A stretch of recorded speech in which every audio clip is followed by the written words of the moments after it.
Happy holidays everyone! It's Christmas Day!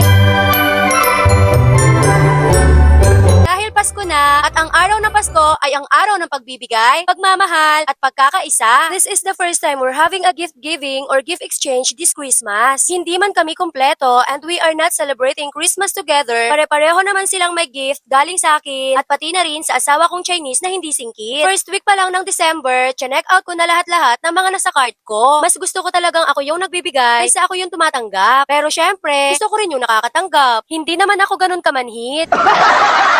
Nasimula na nga namin ang pagbubukas ng mga regalo. Ang kauna-unahang nagbukas ng kanyang regalo dahil gusto niya siya dapat ang kauna-unahang makapagbukas ng regalo niya. Ang nag-iisang anak ng ate ko. Ako yung tipo ng tita na inaalam ko talaga kung ano ang mga paborito ng mga pamangkin ko. Lalo na itong anak ni ate na best in Korumi. Korumi lahat yung binili kong gift sa kanya. Mini bag Korumi, iba't ibang designs na hairpin, pero lahat Korumi. Pantali sa buhok, syempre Korumi din. At higit sa lahat, watch na Korumi. Ang next naman na nagbukas ng kanilang regalo ay si ate at ang kanyang asawa. Hindi ko na hiniwala yung gift nilang dalawa. Sinama ko na lang sa iisang gift bag dahil kasya din naman. Ang napili ko namang bilhin na gift para sa kanilang dalawa is Michael Kors Couple Watch. Ang pangatlong nagbukas naman ng kanyang regalo ay si kuya ko na ate ko na rin. Bale, dalawa naman yung binigay kong gift sa kanya. Pero sa iisang gift bag ko lang din naman nilagay. Isang watch at isang perfume. Dahil never ko pang nakita nakasuot ang relo si kuya, kaya relo talaga ang una kong naisip na iregalo sa kanya. Syempre, hindi pa tapos. Hindi lang watch and perfume ang natanggap ni kuya. May ampaw din si kuya galing sa aking asawang Chinese na hindi singkit. Ang next namang nabukas ng kanyang regalo ay ang aming pinakamamahal na Mother Earth. Wala talagang ideya si mama kung ano ang laman ng kanyang regalo. Pinabuksan na namin agad sa kanya at nung pagbukas niya, ang akala niya normal na kwintas lang na may pendant na heart shape. Ang sabi ko naman sa kanya, hindi lang basta heart shape yan. May nakatago sa loob niya. Kaya kailangan mo pang buksan niyang heart pendant. Nahirapan pa nga si mama sa pagbukas. Pinatulungan na rin namin siya kay kuya sa pagbukas para makita agad ni mama kung ano ang mayroon sa loob. At nung makita niya naman, wala rin siyang reaksyon dahil hindi nga raw niya maaninag ng malinaw. So pinasuot naman namin sa kanya yung salamin ko sa mata dahil naiwan niya sa romblon yung salamin niya. At nung nasuot na niya ang salamin at nakita na niya ng malinaw ang larawang nasa loob ng heart shape, ayun na, umiyak na si mama. Dahil ang larawan na aking inilagay sa loob ng heart pendant ay ang larawan ng yumaong niyang asawa na amin namang ama. Araw-araw nang makikita ni mama si papa at araw-araw niya ng katabi. After ni mama, kami naman ang asawa kong Chinese na hindi singkit ang mag-a-unbox ng aming regalo. Mag-a-unbox ako ng regalo na galing kay ate, galing sa kanyang asawa, at galing kay kuya na ate ko na rin. Ang una kong binuksan sa kanilang tatlo ay ang regalo ni ate para sa akin. Kinakabahan pa nga silang tatlo kung kaninong regalo ang una kong bubuksan, na para bang nasa game show kami sa TV.